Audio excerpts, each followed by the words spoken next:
Hey everybody, so you're looking at the Oppo R17 Pro.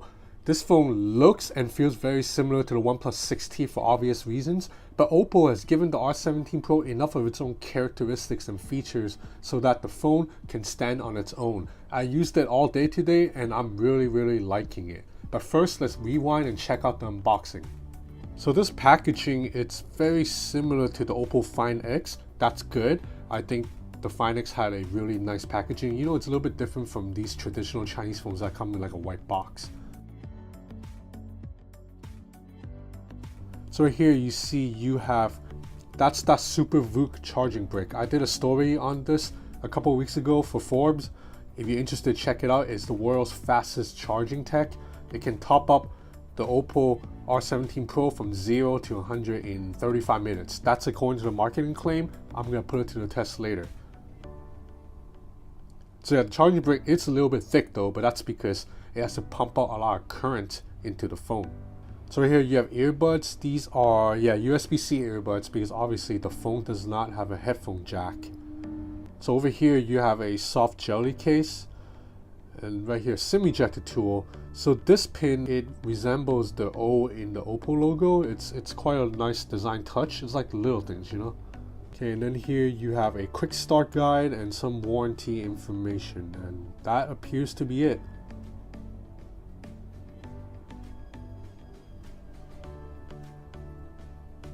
So there's a fingerprint sensor underneath the display. It's just like the OnePlus 6Ts, I'm pretty sure. Wow, this is a nice looking back. Alright guys, I'm back. So I used this phone all day. Took it out about town, took a lot of photos. My SIM card's in there. It's gonna be my daily driver for at least 2-3 weeks because I really like this phone. So let's talk about this gradient color back first. I honestly think this is one of the best looking backs in a phone I've seen, maybe like top 2 or 3 ever. Yeah, Oppo did not come up with the idea to do gradient coloring. Huawei did it first, but I think Oppo take is better because Huawei's version, it's very shiny and reflective and attracts a lot of fingerprints. Oppo's glass back has this matte coating over it, just like the OnePlus 6T, just like the LG V40. That makes it easier to grip, and also fingerprints doesn't get on it as easily. Look at it, I'm rubbing all over the phone and it still looks pretty clean. So you do have a little bit of a camera bump right here, but other than the camera bump, no complaints at all about this hardware. So even the buttons, the volume rockers, they're quite clicky, satisfying. It's blue on the left, and the power button, it's purple on the right. So the gradient color scheme kind of carries over through all aspects of the phone. Look at the top, I really like this too. So now let's talk specs. You have a 6.4 inch AMOLED panel with 2340 by 1080 resolution. So that's a little bit more than 1080p. It's a very good panel. I have no complaints. I used it out today under the sun and it gets bright enough. I can see it easily under the sun. You have a smaller notch here that houses a selfie camera, 25 megapixel. Snapdragon 710 inside, so not quite as powerful as the 845, but 710 is still very good. And I was playing a lot of games on it, and graphics, you can run Modern Combat 5 at 60 frames per second and the game did not stutter, although the phone heated up quite badly. You have a 3700 milliamp hour battery inside, and as mentioned, this is the fastest charging phone possible. So earlier today, I plugged in the phone with 40% battery at 109, and as you can see here, 10 minutes later at 119, it's already at 76%. And then 10 minutes after that at 129, it's at like 97, 98%. So this phone went from 40% to 98% in 20 minutes. That's insane. So let's talk about the camera system. You have right here a triple camera setup. The main lens is a 12 megapixel shooter with a variable aperture that jumps between f1.5 and f2.4. So much like the Samsung Galaxy S9 and Note 9, the camera shutter aperture will actually open and close depending on how much light source you have. This second lens here, it's a depth sensor. So it's for bokeh shots to tell the difference between a background and a subject. It's 20 megapixel. I think it helps with some lighting information too. And then now this third camera here isn't really a camera. It's a TOF 3D sensor.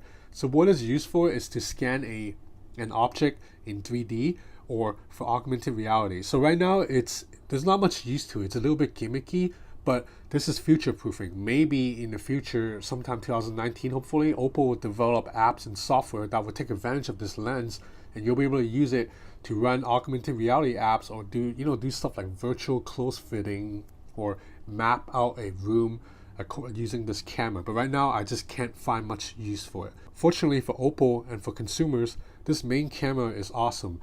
I took it out and about and took a lot of night shots, and photos look really damn good. So you follow Oppo's marketing campaign, you saw that the slogan for this phone is "Seize the Night." So obviously nighttime photography, it's a selling point of this phone. And from my testing, I'd have to say this phone lives up to the hype. So check out this shot in Hong Kong. It looks absolutely stunning. So I took a lot of photos with the R17 Pro side by side with the iPhone XS Max and the Huawei Mate 20 Pro, and the Oppo R17 Pro completely held its own. I can't say it's quite absolutely the best camera of the three, but the fact that it does not lose to the other two phones, it's a big win, because this is not a flagship phone. Those other two phones sells for like over $1,000 US.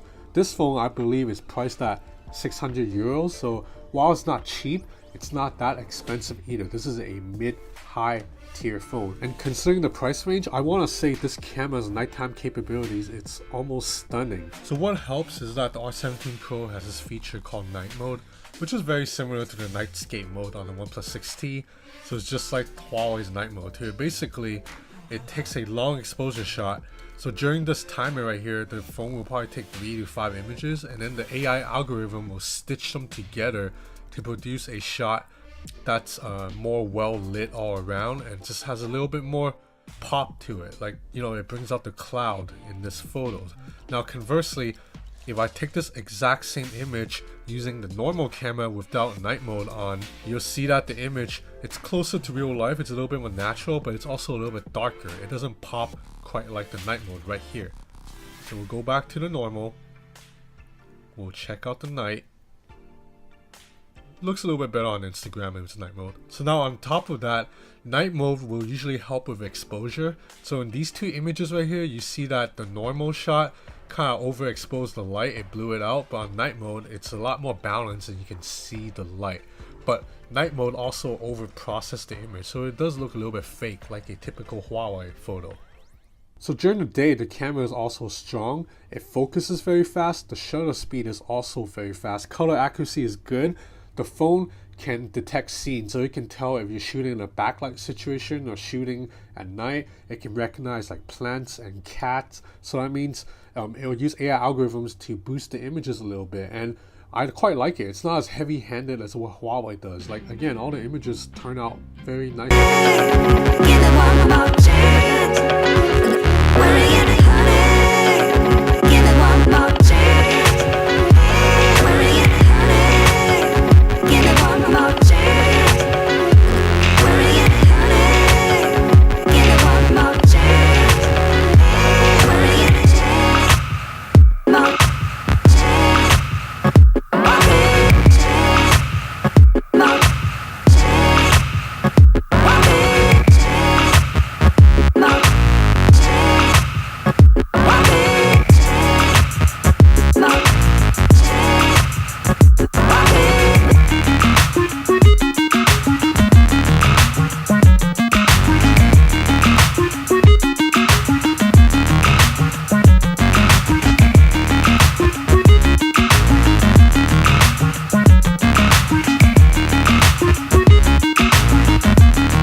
Pro runs ColorOS 5.2, that's Oppo's Android skin, over Android 8.1. So that's very unfortunate that this phone does not have Android 9, but ColorOS is improving by the day. So you have this little shortcut gesture bar right here.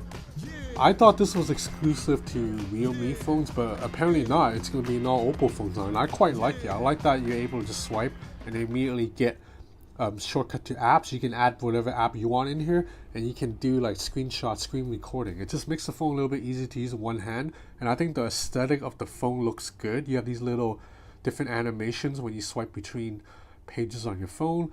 You still, have to swipe from the top to bring down a notification shade, unfortunately, and that's one of my biggest pet peeves. So you have to do this to bring down the shade, but the phone is actually really easy to hold because you know, the bezels are slim, the phone has a grippy back, so it's a lot easier to manage than like say a Samsung Galaxy Note 9.